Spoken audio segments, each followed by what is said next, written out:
हमारे साथ मौजूद हैं प्रोफेसर डॉक्टर मोहम्मद यासीन साहब, साबिक डायरेक्टर हैं institute of soil and environmental sciences, university of agriculture Faisalabad. अच्छा जी, बहुत शुक्रिया प्रोफेसर साहब, आपने हमारे लिए वक्त निकाला। ये अब जाहिर है कि कहा जाता है कि एक तो एनवायरमेंटल फैक्टर है, क्लाइमेट चेंज है, ग्लोबल वार्मिंग के असरात हैं, और हम कुछ करें ना करें, वैसे कुछ करें तो चले बनता है, लेकिन इसके अंदर कार्बन इमिशन से लेके जो ग्लोबल वार्मिंग कंट्रीब्यूटिंग फैक्टर्स हैं, तो पाकिस्तान का रोल इसमें कम है। लेकिन इस दफ़ा 42% बारिश कम होना, मैं तो सुन के ही अभी कांप के रह गया हूँ। इसका इम्पैक्ट मैं आपसे जानना चाहूँगा, हमारे रिजर्वायर्स पे क्या होगा, पन बिजली की पैदावार पे भी ज़ाहिर है इसका इम्पैक्ट होगा, फसलों पे, आबपाशी पे भी होगा। आप मज़ीद सर बयान कीजिएगा। जी, बिस्मिल्लाहिर्रहमानिर्रहीम, अस्सलाम वालेकुम। बहुत शुक्रिया आपका, मुझे आपने ऑनलाइन लिया है।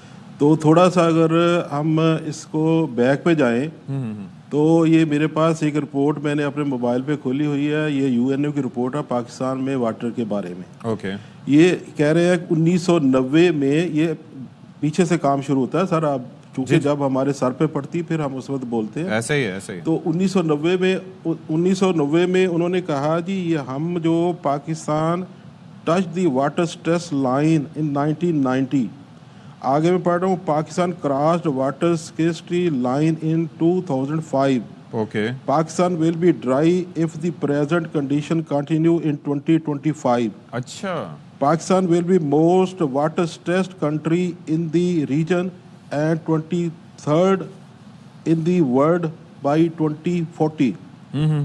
तो ये रिपोर्ट आज की नहीं है, ये रिपोर्ट देखें कब की, 1990 से हमें उन्होंने अलार्म किया हुआ है, लेकिन हमने उसके बारे में कोई गौर नहीं किया, कोई सोचा नहीं।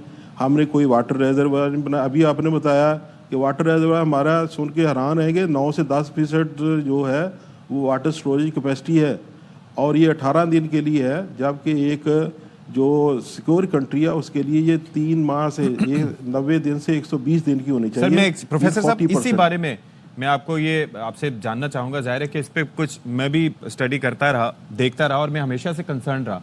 आपको याद है मुशर्रफ साहब ने कोशिश की थी कि कालाबाग डैम पे कंसेंसस हो सके, उसके अंदर जी आप 6 मिलियन एकड़ फीट पानी किसी तरह से स्टोर हो सकता था, 3600 मेगावाट बिजली बन सकती थी, उस पर कंसेंसस नहीं हो सका, हर किसी के अपने रीजंस थे। भाषा डैम 2008 में शुरू होना था, 2014 में मुकम्मल होना था, दुनिया का पहला रोलर कॉम्पैक्ट कंक्रीट डैम बनना था, 8 मिलियन एकड़ फीट पानी स्टोर करना था, 4500 मेगावाट बिजली बननी थी, और वाटर नेविगेशन वगैरह बननी थी, और दूसरे डैम की लाइफ भी बढ़नी थी। अब हमारे जो एग्जिस्टिंग मंगला और तरबेला हैं उसमें सिल्टेशन के इश्यूज भी हैं, काफ़ी सारे मसाइल हैं, plus run of the river projects भी हमारे वो नहीं बन रहे जो इंडिया बना रहा है। You understand the point? मसाइल बहुत हैं। जी जी जी। अब क्या करें? अब ये करें कि हमारा मसला कुछ ना गंभीर, आपने क्लाइमेट के बारे में पहले शुरू में बात की है। लोगों के पास क्लाइमेट चेंज का एक वर्ड है, मैं कहता हूँ ये 3 है, 3 लाइनें इसमें। एक क्लाइमेट चेंज है, एक क्लाइमेट शिफ्ट है, एक क्लाइमेट इंटेंसिटी है। अब इसको अंडरस्टैंड कर लें, क्लाइमेट शिफ्ट क्या है कि एक जगह मौसम दूसरी जगह मुंतकिल हो रहा है, और इंटेंसिटी बढ़ रही है। अगर आप ये देखें 26-27 को रात को कोहरा पड़ा है, और रात का टेम्परेचर 4-5 सेल्सियस है, और दिन का टेम्परेचर 25-26 है। अब ये देखें इतनी बड़ी वेरिएशन है, तो ये वेरिएशन जो क्रॉप को डैमेज करेगी बुरी तरह। ये चूंकि बारिश नहीं हो रही, जो सस्पेंडेड पार्टिकल हैं वो ह्यूमन हेल्थ के लिए भी डेंजरस है, पौधे के लिए भी डेंजरस है। अब आपने क्रॉप का भी शुरू में बात की है, तो हमारी मेन क्रॉप तो वीट है। अब पॉलिसी की वजह से पहले वीट क्रॉप डिस्टर्ब हुई, कि गवर्नमेंट की पॉलिसी कोई ना आ सकी उसके ऊपर। सोए के टाइम पे स्मोक का इशू आ गया, आपने देखा लाहौर में क्या इशू था, बाकी फैसलाबाद में भी था। तो स्मोक के वक्त जो सोइंग का टाइम था वो डिस्टर्ब होता रहा।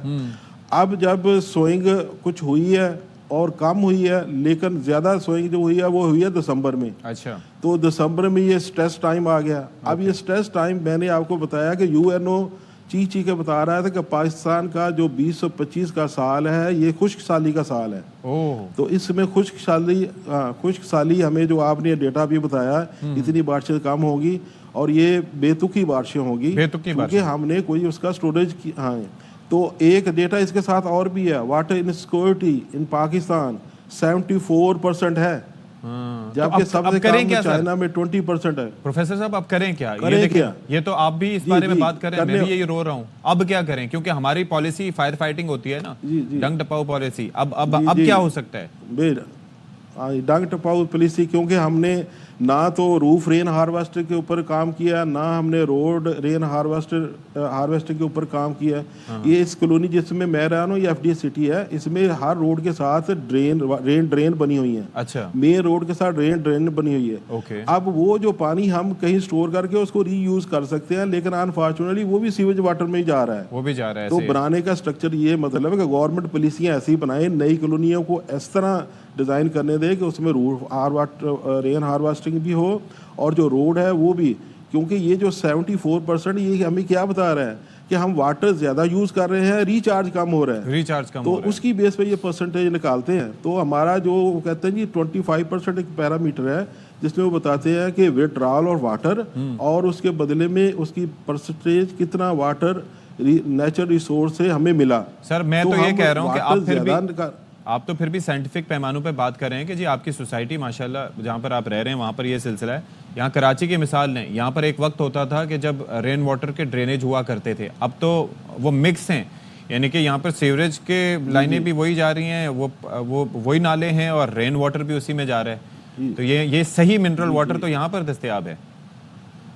तो अब ये है कि बड़े शहरों में क्या हो सकता है? यहाँ पर तो बारिश भी नहीं हो रही, ये तो एक नेचुरल फिनोमिना है, इसका क्या हल निकालें? अब देखिए हमने सारे एरिया को कवर कर लिया। अब नई टेक्नोलॉजी जो आई है उसमें ये जहाँ भी बड़े बड़े शहर हैं वहाँ साथ साथ उन्होंने रिवर्सिबल वेल बनाए हुए हैं जिसमें वो वाटर इकट्ठा होकर रिचार्ज होकर जमीन में चला जाता है। ओके। तो अब हमारा सारा का सारा पानी ये जा रहा है गटरों में। बिल्कुल। अब ये जो गटरों वाला पानी है ना, इसको हम कहते हैं इकोनॉमिक वैल्यू ऑफ वाटर। ये अनफॉर्चुनेटली हमें ये बहुत पे करनी पड़ेगी, क्योंकि जब हम कहते हैं इकोनॉमिक वैल्यू ऑफ वाटर तो वाटर करेक्शन वैल्यू बहुत हाई होगी।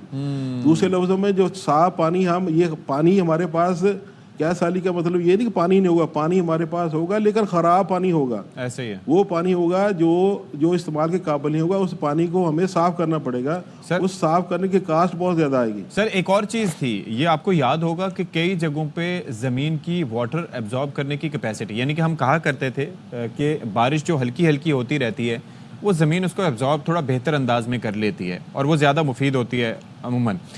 ये सिंध में आपको याद होगा कि साल 2 साल पहले जो सैलाब आया था, पानी खड़ा रहा था और वो पानी 6 महीने तक खड़ा रहा था। तो उस वक्त हमारा सवाल ये था कि जमीन ने इसको एब्जॉर्ब क्यों नहीं किया या उसको यूटिलाइज क्या किसी तरीके से किया जा सकता था, क्योंकि वो बड़ा सिंध गवर्नमेंट के लिए भी बड़ा मसला था। उस फिनोमिना की रीजन क्या थी सर? वैसे जी वो मैं आपको बताता हूँ वो रीजन क्या है। ये आपने अच्छा याद करवा दिया कि अगर 2-2.5 साल पहले जाए ना 2022 में जी हमारा सारा पाकिस्तान पानी में डूब रहा था। बारिश इतनी ज्यादा हो रही डूब रहा था सैलाब की वजह से। तो यही अनफॉर्चुनेट है कि पाकिस्तान को दुनिया में ये कहा जाता है ऐसा मुल्क है जो साल में 2 बार डूबता है। मीन इसके ऊपर 2 बार लोग पानी में डूब के मरते हैं और फिर पानी जब कम होता है उसके ऊपर लड़ाइयाँ करते हैं और कोर्ट केसेस सबसे ज्यादा आप देखेंगे ये पानी के ऊपर ही आपको मिलेंगे। तो अनफॉर्चुनेट है हमारी कंट्री के साथ।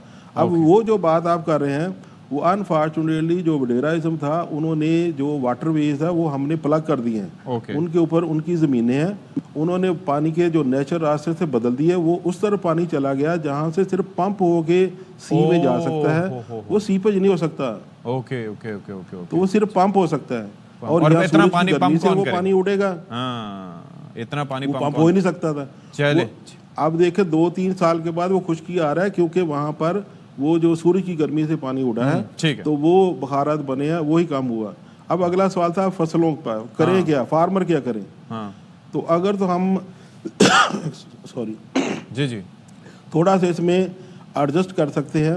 एक तो अगर तो फार्मर के पास पानी है ना, क्योंकि ये अनफॉर्चुनेटली जो सोलर है ये भी हमारे लिए बहुत डेंजरस है कि इसने पंपिंग का रेट बढ़ा देना है। तो जो 74% मैंने कहा था वाटर स्केर्सिटी इनसिक्योर कंट्री है पाकिस्तान, इसी वजह से है। अच्छा तो ये क्या है कि हमने पानी हल्का लगाना है और बार बार लगाना है ताकि जो जमीन है वो उसमें कूलिंग रहे और जो पोलिनेशन हो प्रॉपर हो। दूसरा ये है कि पानी नहीं है तो फिर हम उसके लिए यूरिया का 1 से 1.5% स्प्रे कर सकते हैं फसल के ऊपर, वो भी कूलिंग इफेक्ट देगी। बोरिक एसिड का स्प्रे कर सकते हैं, ये फसलों को फायदा भी देगी चीज़ें और साथ उसकी बढ़ोतरी को बढ़ाएंगे।